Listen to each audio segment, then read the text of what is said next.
Again, welcome to everyone to our Clare County Library event for Bealtaine tonight, and thanks to Michael Houlhan for his upcoming talk on the Holy Wells of Clare. Michael is a well-known author and local historian. He has written 4 books, including a trilogy on County Clare: The Holy Wells of County Clare, The Sacred Trees of County Clare, and In Search of Dreamtime in County Clare. Michael holds a master's in local history and has also studied archaeology and regional studies. He works as a tour guide in Scattery Island and is currently surveying the Holy Wells of Clare for the Heritage section of Clare County Council. In 2019, the Holy Wells of Clare were added to the National Inventory of Ireland's Intangible Cultural Heritage, which acknowledges them as a living cultural heritage practice. The tradition of Holy Well visitation is still strong throughout Clare, and the custom has been passed down through the generations. I'm delighted to welcome Michael, and I look forward to his talk tonight. Go ahead, Michael. Thank you very much. Thank you indeed, Dolores. Welcome everybody. Thank you for joining me here this evening. I think I'm a little bit of a silhouette here because the setting sun is right behind me and it's quite strong, but we'll push ahead anyhow. We'll see how we go. As the title, as Laura said, is the Holy Wells County Clare. And what I've done is I've mixed some old material with some new material. Quite a few of you have probably seen me before or make presentations in some of the societies, or possibly have read the book on the Holy Wells of Clare. What I've had the privilege of doing for the past year is exploring further the wells. And we'll talk a little bit about that as we go. Now I need to talk about this very first image I have here, which is the opening slide. And to the left there is a stained glass window from, I think, up in Roscommon, Houlhan, which is where maids used to hang out. And it's a very important image because what you have here is an image of St. Patrick meeting the 2 daughters of King Lear, Fidelma and Etna. They came to the well of Treebock one morning to wash, and they saw Patrick and his disciples there, and they taught him to be the she. So you have the she represented here. So it was a very important and pivotal point because what was happening was that one life was ending and a new one was beginning. This was the beginning of the end of the pagan world and all it represented, and the commencement of a Christian world as seen here through Patrick. Now, what I am going to do this evening is not going to be a hugely comprehensive history of Clare's Holy Wells, but we'll touch on what we can for the next 50 minutes or so. So without ado, we'll just push on. This image here shows a picture from 1841 of Dunas, which is St. Seven's altar way back then. And this here on the right is St. Seven's altar as it is today, with the spring right in front. The black and white image comes from the Irish Penny Journal in 1841. I just read it if I may. It may be inferred that the attachment of the Irish people generally to their ancient usages of holy wells, together with their funeral lamentations, mayfires, and many other ceremonies of a religious character derived from the same Eastern and pagan origin, was too strong even for the power of the clergy to eradicate it or greatly diminish it. What this is saying is that the Irish people, and these were just the ordinary folk, were very, very committed and fond of their holy wells. Now let's have a look. Hopefully everybody can see this. It's not a great image, but it gives a sense. What it is the dots represent all of the holy wells to be found across Ireland. There are about 3,000 of them spread across all the counties, including in the north of Ireland. I have, just for reference, the numbers for some of the holy wells to be in each county. Clare has 238 by this list. Let me see. Galway, 325. Mayo has one only 120. Now look at the size of Mayo. And it's got it's a huge, huge county, and it's got few enough wells. We have a list of all the wells. Clare actually can boast, it boasts the word, the highest density of wells in the country. In other words, for its size, it has more wells than anywhere else. Cork would be the one with the most number of wells. stretching over to 320 as well, or something, 340. So they have been a part of our lives, and our social lives, our cultural lives, our religious lives for an awful long time. Here is just a very simple sketch of where the wells are located in County Clare. There are, give or take, 240 wells across the county. We have found, while we were doing some surveying the past year, we've probably found at least another 3 or 4 or 5 possibly, yet to be fully determined. So we have been and still have a very big concentration of wells in our county. Now, what I'm going to talk about very quickly, I'm going to move through things fairly quickly. And as Dolores mentioned, if you have any questions, if you don't mind, just type them into the chat room and we'll deal with them at the end, if that's all right. So we're going to touch on the beginnings of holy wells, what features are common to holy wells, what's the protocol or the etiquette to be performed at holy wells. We'll talk about the actual, what I call here, the sacred spaces to be seen in the Clare landscape. Look at some of our own local holy wells. I also want to touch on what is to me and has become a very important topic, and that is Keeleens, or Kyles, or Kyleens as they're called in Clare, and their association with wells. Then I want to touch on something from the 19th century, and that is the Passion, which was a very, very big day in the history of individual holy wells in the past. And then I'm saving the last, the good news until the end. Now, let's have a quick look. Background to holy wells. This is a very, very, very quick and simple, short history of the wells. Wells, water specifically. Water is a life giver and has always earned respect through the history of this country, and I guess every other single country too. We can trace the use of water and the importance right back to the early Neolithic. At Pownlabroan of the South Burn, you have the portal tomb there, and the reason it is where it is, and then to the archaeology, is because quite close to the northwest is a well. It's not a holy well, but it's a well because water is a source of life. So when you came to putting a settlement somewhere, you had to know that there was continuous water available. And that's for the most part meant it had to be springs. You couldn't rely on water disappearing in hot weather, where now as it is. In the Bronze Age, about 1000 BC, the people in the Bronze Age were very fond of bling and of swords and jewelry and all kinds of things. And what they did was, I suppose, in thanks or in making requests, was that they would put some of their swords or their jewelry into water. Some have been found in Houlihan Lake, up Lake Inchiquin, in a place called Nollaig, which is on the far side of the lake. Still with the water, Iron Age from about 6000 BC on, less artifacts in a way. But one of the big aspects of Iron Age water was body deposition. And we've all read about the bog bodies. When the bog bodies were first inserted in the land, they were put into watery places. And so in time as the water drained and was changed, that it became a bog rather than just a water source. 5th century, the great flowering of Christianity occurred in Ireland. And you had the emergence of the Irish saints. We won't dwell on the whole. There was that friction that we would expect to see when Christianity came first. We still had the old priestly order of the pagan religion with their own wells, but as it's written, of course, the victors write the story. In time, the pagan wells faded, but there's a very, very rich story behind all of that. We won't dwell on it this evening.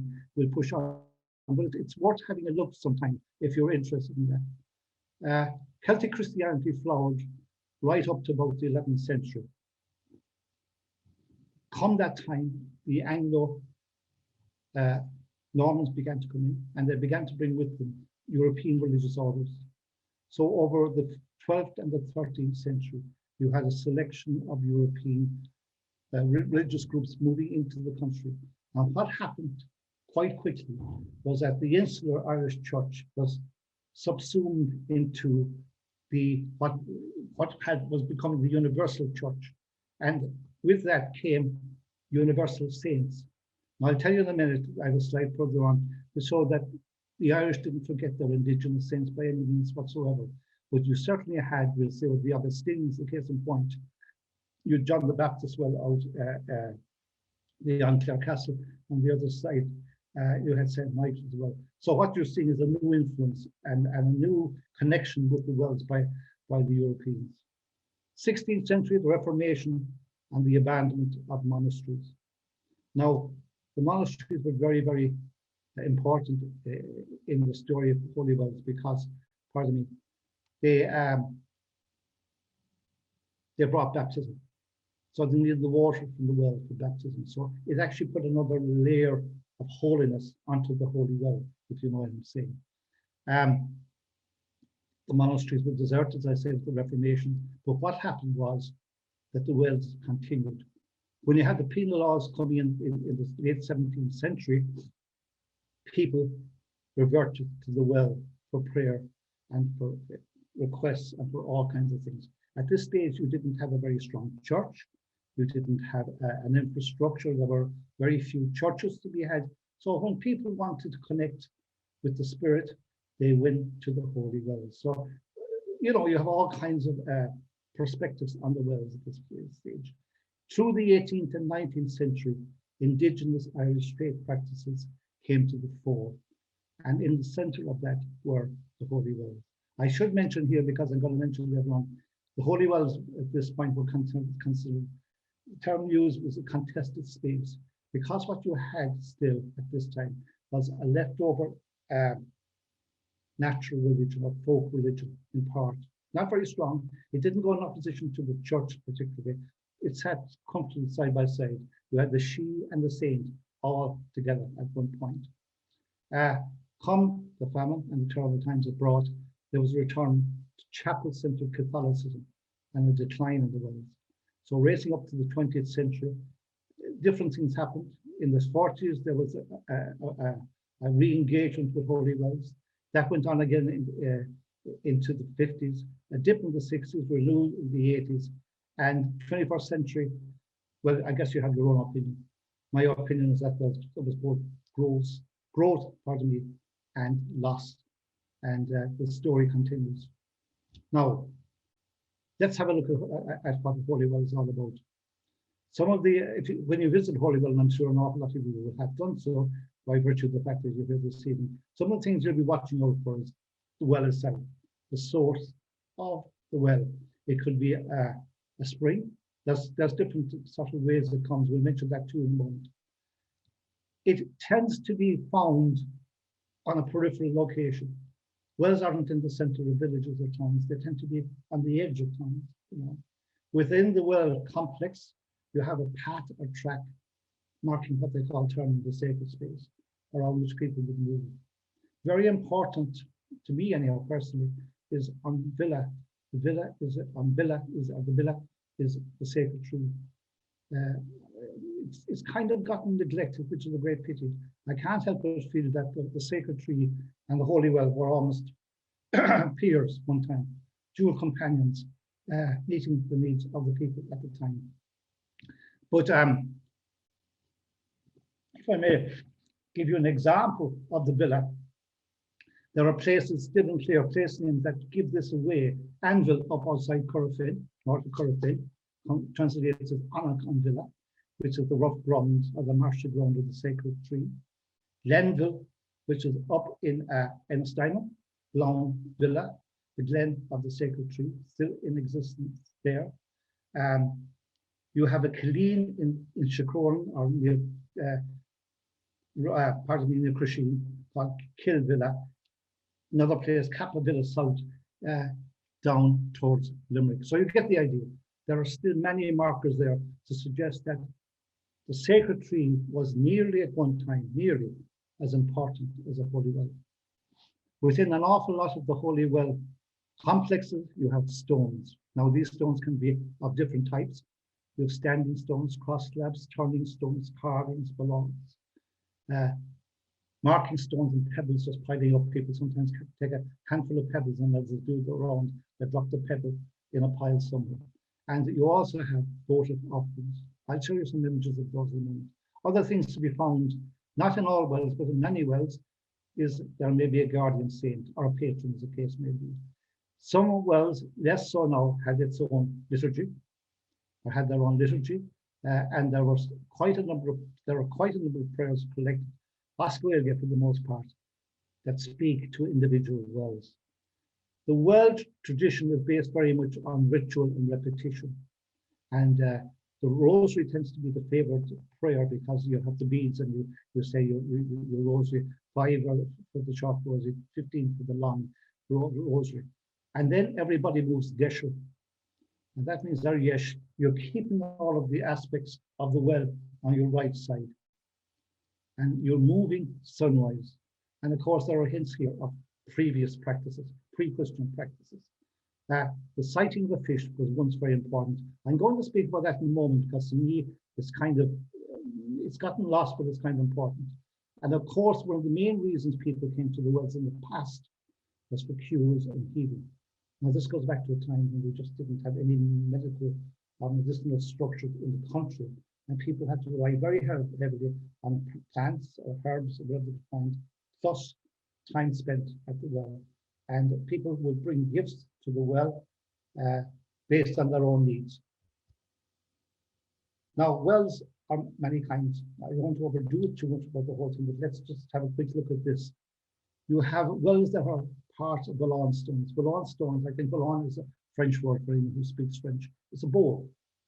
And what it is really, what these Bealtaine stones are, they're just simply hollowed out limestones for the most part that collect water. In other words, they don't have a spring or a flow. They depend on water going in there. And those Bealtaine stones tended to be used, and you can almost see the connection for warts or any kind of skin diseases.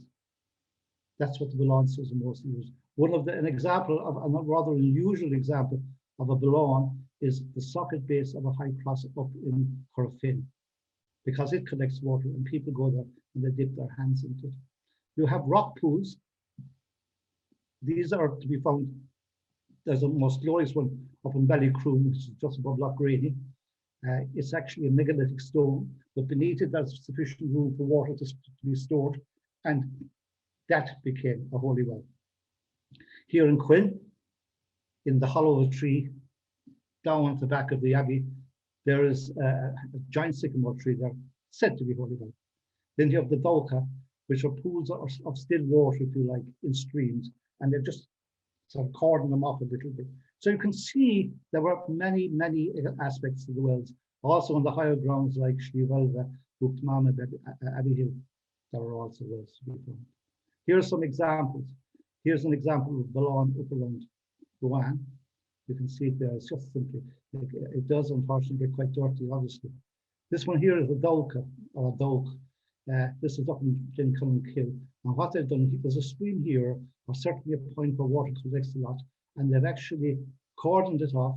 And this cross you see, I think there's a graveyard on the road and there's a broken high cross there.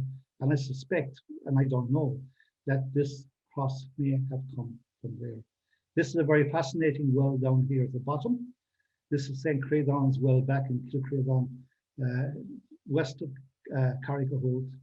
The well here is actually a freshwater spring.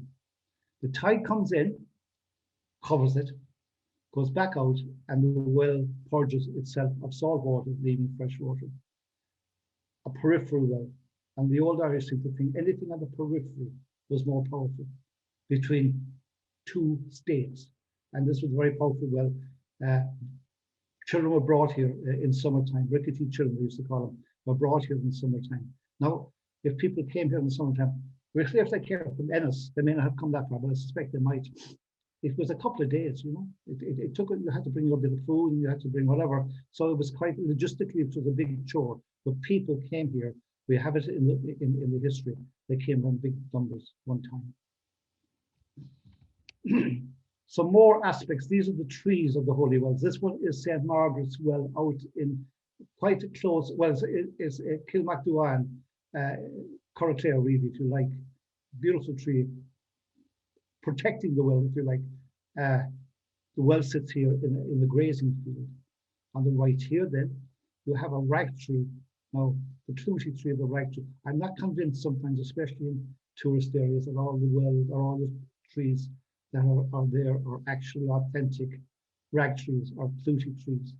I think a lot of people kind of, visitors kind of saw this thing and liked it and started adding pieces to this thing's a bit of a mess. It's a lot of, I don't know, it looks like bits of paper or tissue or something. But this is also, as you can see here, this is also a Bealtaine, and it's just below Carn. Anybody's on the road, it's a lovely, worth a stop. St. Fatima as well. Some more stones. This is Kilhilla. It's up in the National Park in Carn.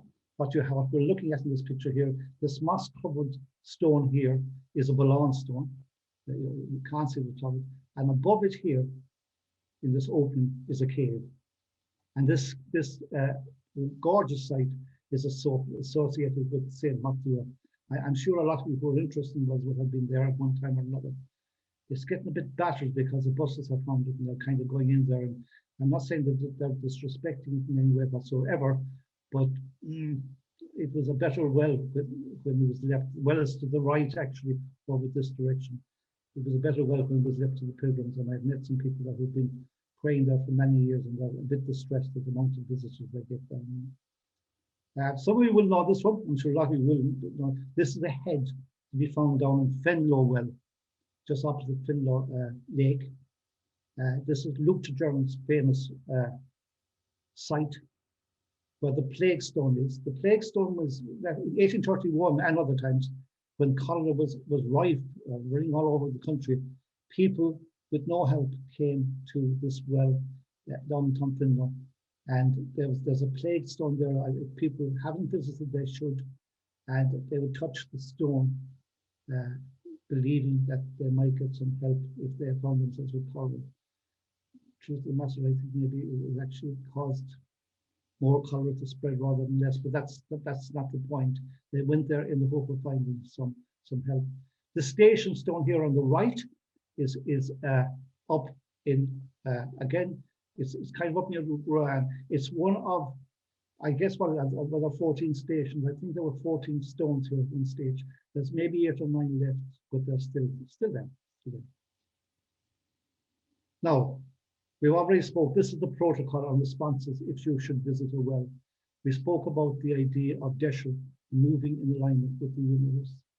We mentioned that there's a guardian saint there, and he may have a patron there, or pattern. There may be specific prayers, rituals, and repetitions to be performed at the particular well you're at. There may be the sighting of a fish, or a frog, or an eel that will tell you that you've been cured. When people went to the wells in the past, it was very much to do with seeking a cure. People were desperately in need. They didn't have the system that we have nowadays, and they needed the help if they could find it. They also went there to make offerings that might have been for remembrance, forgiveness, invocation, and cure. It's generally understood the etiquette of the well is that if you go there, you make your rounds, you say your prayers, you do all the things you have to do. And it's only when you have more or less everything finished that you will approach the well and make a request of the same. Now, let me just show you this. This is County Clare's wells. I'm going on the figure 238. And who are they dedicated to? Now, we did a rough kind of thing on this a couple of years ago. We find that 12 wells are dedicated to Christ or to God. 9 are to Mary and Muriel, Kilmer. 26 are universal saints. It could be Joseph or, well, there's several of them there. But what I like about this is that 123 of the wells remaining in Clare are for local saints. Now, to be honest with you, I think a lot of our wells were quite chauvinistic one time, quite tribal. In other words, where you had a saint of a particular tribe, you had a wells of particular tribes. Then there was a sort of selection of other ones, tooth wells, eye wells, other kind of wells, bringing to a total. Now, let me just call out a few names here to you, and I bet you'll know most of them. These are some of the local saints that feature in wells. Chinan, Tola, McCullough, Kim, Cronon, Flannan, Larmac, McCullough, McCone, Finney, Doron, Dactine, Ruan, Luke de Germ, Conall of Drumcliff, Coleman MacDua, Brennan that's St. Brendan, who has 3 wells in Clare, Kerryman, Brecon, Macree, Inninbui, are also known as Jumra, Owen, and Rickeen. So, you know, these names will all be familiar to some extent or other. Those are the main saints featured on the wells of across Clare. And when you read about them, you'll find that A was a first cousin of B, who had a cousin abbot in a monastery some distance off. So it was in there. Now, I want to talk a little bit about this one. I mentioned this already briefly, and I've met a couple of people, not that many over the years, who've talked about seeing a fish or sighting a fish, and that they got a cure. If I read this, it might be the best thing to do. At many wells, the sighting of a fish signifies that whatever petition the devotee brought to the saint will be granted. Usually, it's only the person to be cured who sees the fish. This association of the fish with the holy well is very archaic. One has only to think of Andrada and Hassa, the son of knowledge, or in Irish, Eo fish, in Old Irish, that transmitted wisdom to Fiumma Cool when he sucked on his burned thumb in cooking the fish. We all know that legend, don't we, where he was asked to cook the fish, and he burned his thumb and he put his mouth and he got wisdom. The wisdom he got, of course, was spiritual wisdom. The wisdom granted to the salmon in the first instance came from the well in which he swam, and came from hazelnuts falling from the tree overhead into the water that the salmon would take. These are fish acted to gain knowledge. One of the earliest Christian symbols was a fish. Consequently, the notion of the fish associated with Christ and in turn with Irish spiritual wisdom was very, very powerful. And you can understand to some extent why a cure, which is a big thing to be granted, would be associated with the sighting of a fish. It's really old. No one says you should do this because of that, but it does happen. Now, cures. And I sometimes get asked, well, are there any cures in holy wells? And I say, yes. The folklore that we have abounds in examples of individuals who received cures in the past. Are there still cures being received in modern times? I can absolutely tell you from my own personal experience, from meeting with people, yes. Not in huge numbers, but I know people who are quite emphatic that had kind of different things happen in their lives. And when they did whatever was required, you know, a couple of days in a row or 2 Thursdays and a Friday, whatever it is, that they mended. Now you may say, sure, they could have mended anyway. And they could, but this is what they say, and who am I to contradict their story?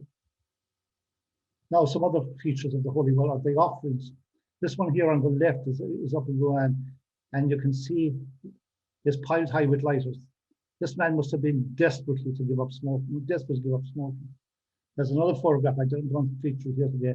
There's a whole pile of dummies, you know, babies' dummies, you know, the things I suffer. So I said some poor tormented mother brought all the dummies she could find up to the well with her and go up there. This one here is St. Bridget's Wedding, up in the Scanner of Ballystein, and you've been there a lot of you know. It's absolutely jam-packed with offerings to the well and to the saint. This map I'm showing you is an example of where you have tribal fidelities. The yellow down here, a little bit over here, and the mixed colors here are all St. Senan's wells. Senan was here in Scatry, from which we like, and his wells tended to follow the river. It was up into Loch there. This here is number 4 here is in Ishcaltra. It's on the mainland of Ishcaltra. So basically what I'm saying is that his cult, and I use that word kind of, you know, just follow the river essentially up. The green that you see here is in Bui, pardon me, Fiumba, which was kind of more concentrated in mid-Clare. Kilnaboy, I suppose, would have been the main place, or also Kildamona was very important in that story. But Bui, or Boy, whichever you choose to call it, there was a tribe called Kinelboy in the area, and Indian Bui's wells are to be found all over the place. What's happened with the Indian Bui's wells is that they're beginning to disappear. There's very few of them left. They were Indian breed, now called, are now dedicated to, this thing has happened. Because I think Indian breed was very early, 6th century, maybe even late 5th. When you read about her, she's not said Indian breed. She's a wonderful woman who does great works of charity, but she doesn't seem to have the full pedigree or something. And because of that, I suspect, and I don't know, and I can be contradicted, that she may have lost out a little bit. Now I want to talk about someone who may have been a cousin of hers, Lochteen or Lochton. He was said to have been a brother of Shunva or Indian breed. Not too sure if that's true, doesn't matter. What's happened to poor old Lochteen was that his feast day is March the 19th. It coincides with the feast day of St. Joseph. In Greece, it's September the 29th, according to Curry and O'Donovan. There's only just the one reference, and we have to accept that. Now, St. Joseph, who was a patron of the Universal Church in 1870, was made a patron of Israel by Pope Pius, displaced several native saints in Clare. In other words, I'm sure a lot of you are familiar, there's quite a lot of wells around the county now given to St. Joseph.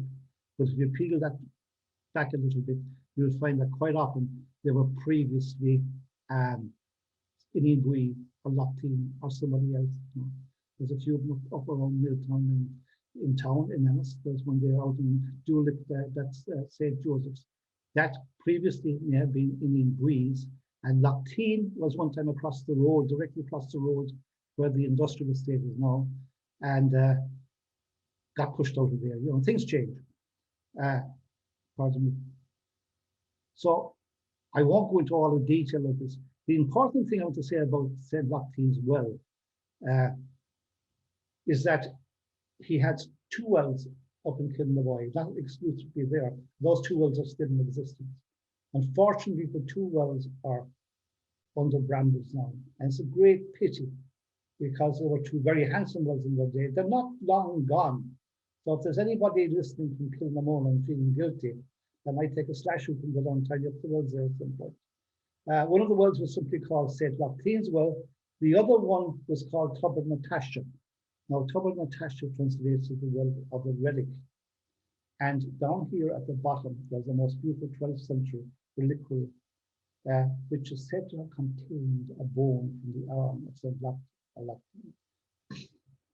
Westrop wrote about him, and this man Gaynor, Reverend P. Gaynor, did a very long and very learned piece on Lochteen and his associate with Kilmamona. This relic was apparently in Kilmamona for quite a number of years. It then seemed to have moved to Dunamore in church in Cork and was resident there for an awful long time. And of course, like so many other things, it's now up in the National Museum in Dublin, which is probably a good thing. It keeps it safe. If you're up to have a look, it's very beautifully done. It has some runic scripts, apparently, influenced by Viking. The fist here is clenched, and you have bronze, and you have a little touch of silver in it. It's one of the very few reliquaries of this kind that we have in the country. Right, here's a look. Let's have a look at another well. This well is in Dura, which is not so far from here. Very nice little well. A little bit hard to get to. You sort of want to know where you're going with it. But what's important about this is that this is what we were talking earlier about the influence of the Augustinians. Their church is over at the roundabout in Clare Castle there, and they seem to have moved west to create the nunnery in Newhall, and then moved east, and they seem to have usurped this well here, which we think previously was St. Brecken's, but is now known as St. Michael's. So you had stuff going on. They were kind of, shuffling each other around. I'm not going to say any more than that, just to give you a sense that the wells weren't always as static as you might think. They were quite dynamic, because Brecken in turn attempted to push out St. Doran, who's on the road, or Doran, who's on the road a bit. So, things happen. This is a lovely well, and still very powerful well, and still a very much active well. is St. John's Well out of Houlhan, Houlhan being the Church of John, out of Newhall, just outside Clare Castle. Kept very, very well by the local community there, and they tend to have Mass here on June the 23rd, Midsummer Eve every year. And it's very well attended. This is a photograph showing post-Mass out there. Now, what's interesting about this well is this. John the Baptist, his feast day, June the 23rd, is exactly 6 months across from Christ's feast day on Christmas Day. And for some reason, the church wasn't very comfortable with the notion of linking an important feast day to summer solstice or summer midsummer eve. And what happened was that they renamed the well here, not the well so much, pardon me, as a parish to St. Peter and Paul. And over time, that's what happened. The John aspect got lost and the Peter and Paul took over, because I was reading some folklore about it. This is going back 20, 30, 40 years ago. And this is now being called Peter and Paul. So I don't know if that's the reason why. I'm not here to criticize anybody. I'm just telling the stories I know it. But it's interesting. But it's a very gorgeous place. I'm sure a lot of you have been out there. In the last couple of years, the statue here of St. John got whacked by the tree that's behind it. And as far as I know, maybe somebody will tell us in a note that they had to replace the statue or in the process of replacing the statue. But it's a lovely place. I've been out to that Mass many times, and it's the most delightful place to be on a summer evening. Here is a note from 1899 about this location. It was written by a Sir Walter Fitzgerald, and I just read a tiny piece of it. The well itself is overshadowed by an ash tree to which is fixed an open cupboard painted red and full of statuettes of shining plaster of our Lord and the Blessed Virgin Mary, besides little religious pictures, sets of beads, etc. On the opposite side of the tree are fastened up a stick and a couple of crutches, suggesting that somebody got cured from, walking something. Down here is a piece. Pins and buttons lie about, and bits of worsted thread are tied to pins stuck in the bark of the ash tree, with the usual thwarted rags are not visible. This was a big deal one time. Someone just said called pinwells. The buttons I'm not too sure. The pinwells seem to have something to do, and again, somebody can contradict me. They seem to have done with pregnancy and asking for a successful pregnancy by putting pins near the well or in the well, possibly. Now I want to move on to another, to my mind, an important topic. And this is one that's come to light in us in the past year. I suppose we always had a hint of it, but it's become more obvious. What you see here is an image of Clare, and the blue little circles in there are holy wells, and the yellow ones are Killeens. And what we've discovered doing our studying, that very often where you have a well, you just have to look around, and somewhere in the next field, and not too far off, you'll find a Killeen. Because I'm sure everyone knows a Killeen, a place where they buried unbaptized children, or possibly strangers, that they didn't know what their denomination was, so they put them in there. And I can't help but feel, and again, this is surmising, that a lot of wells are where they were because people wanted to pray for the dead in the Killeen, rather than going into a church, and even when this was happening, there weren't that many churches, that people wanted to pay their respects and remember the child that may have been in the Killeen, and then you have this kind of situation coming about.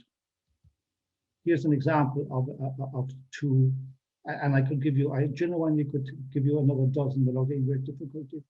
You have two holy wells here, Tubbin the Down, and a children's grave right beside it. And here's Tubbin McCullough and the children's grave right beside it. And there are so many instances. If you were out there in the field doing a bit of work, looking at a holy well, get the map out, 25 inches, a pretty good one, and look to see is there a Killeen nearby. We have 240 holy wells in Clare. We've got about 140, 150 Killeens or Killeens. So are they there to serve? I don't know. That's the thought I want to leave with you, and you can explore it yourself. Here is a photograph of a holy well. This holy well and Houlhan is out in Furore, which is kind of northwest of Lissacace. You come off the main road there. Down here in the corner, see just down here is the well, St. Ruth's well. And here you can just see this is actually a ring fort. And inside the ring fort, they have buried the children. So there's a perfect example of a well and Houlhan are close together. This well is on land there owned by a man by the name of John Kelly. I spoke to him a number of years ago when I was doing the surface work first. And very pleasant man, he was very helpful. But he told me the story whereby when he was a young man, a child really, if you will, he was with his father out in the fields. And this here was looking kind of west towards Kilrush. He says he doesn't remember the year this was, but he remembers the day.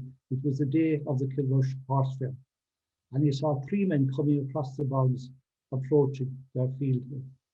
And one man was carrying a box. And his father said to him, "You head off down one minute." And of course, what they were coming to do was to put the child, interred the child in the you know. Now that goes back a long time. This man is elderly now. But it shows the world that there was at that time. I should make the point, in fairness to everyone, that separating out unbaptized children or children who don't make it into full life, it was quite common to bury them apart from the main body of people. I'm not even sure it actually has to do with anything Catholic or anything else. There seems to be an older tradition of which I'm not interested. Right. Now, we're doing well. I'm looking at my clock here, it's 10 to 9, so we're pretty well on target. I want to do a tiny bit of history with you. And this has to do with the Holy Wells Passion, which were huge in the 19th century. This sketch illustrates it very, very well. The sketch is by Daniel MacLeish maybe.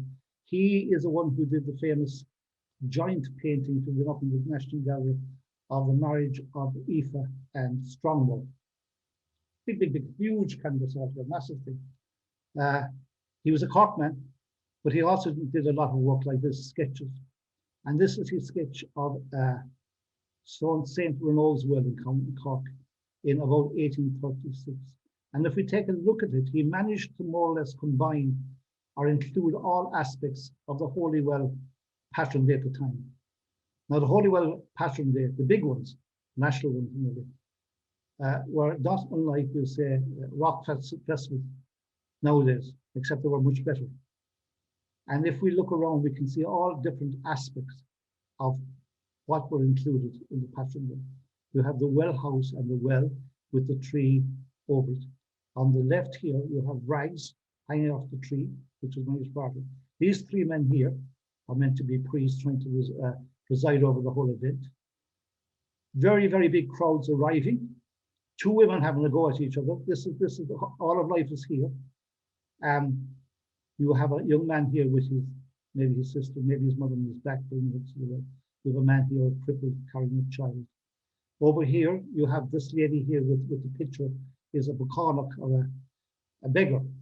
And it was understood that the beggar would be given the right to give water to people on the day in exchange for a penny or a halfpenny or whatever they could get. But over here on the right are the whiskey tents. And this is what ultimately caused the banning of the Passion, because a lot of fellas, I'd say, barely genuflected passing the well and were straight over to the whiskey tents. And they had a right good day. I'll show you something about it.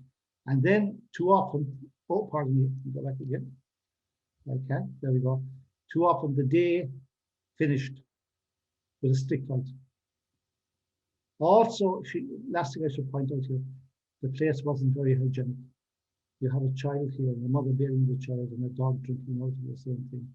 So I'm not sure. It wasn't. It was a great fun day, but I'm not sure people came out with any help. But he did manage to capture in quite a small sketch a lot about the Passion Day as it was in the 19th century, early 19th century in some instance. Now here's a few comments I found about the Passion. Of all the amusements of native Irish, there was none so remarkable for variety, for the multitude that partook of them, and for the interest they excited as those that were called patrons. Drinking, dancing, drinking, thimble rigging, pick of the loop, and other amusements, even while the bareheaded, venerable pilgrims and bare-kneed voteens were going their prescribed rounds. The circulation of port or whiskey amongst the various groups is soon evident in its effects. All become actors, non-spectators. Rebellious songs in the Irish language are loudly vociferated and received with yells of applause. Cudgels are brandished. Indeed, the distraction and tumult of a Passion Day cannot be described. That's by Captain Croker. Now, in Clare, we didn't have any national passions, but we had regional passions. And we're very tamed by the descriptions here. The three principal ones were on Scatry, sometime around the Easter, March the 8th, Holy Island, or Inishcaltra, in Pentecost, and at Houlhan or St. John's, June the 23rd. They went on for a long time, but eventually the priests got a hold of them. Maybe that's all right too, you know, but they were pretty well, a couple of priests with helpful leather to get rid of them, and they did fade eventually. They were gone really by mid, I suppose the family really put an end to them after it. Here we are. This is those giving out. Said Dr. Brave, who was Archbishop of Cashel in 1840, it has become such a scene of drunkenness and quarreling, and of the most abominable vices that religion itself is brought into disrepute. Intemperance and immorality are encouraged. The tranquility of the country is disturbed, and the seeds of perpetual animosities and dissensions are sown. So really, they were pushed out, as I say. I won't go into all of it. Dean Kenny was a great man to shake them off in the 1850s. Inishcaltra, really, 1828. Inishcaltra, 1823, we reckon it went. So they were kind of going really from the beginning of the 19th century. But there are some wonderful descriptions to be had of. You really, it was yin and yang. You had people who went there exclusively to prayer and very devout, and then who fellows who had a few bob in the pocket and didn't go home to be spent. Now I'm coming to the last part of the program or of the presentation, and I want to go out with some good news, and that's what these next couple of slides very quickly are about.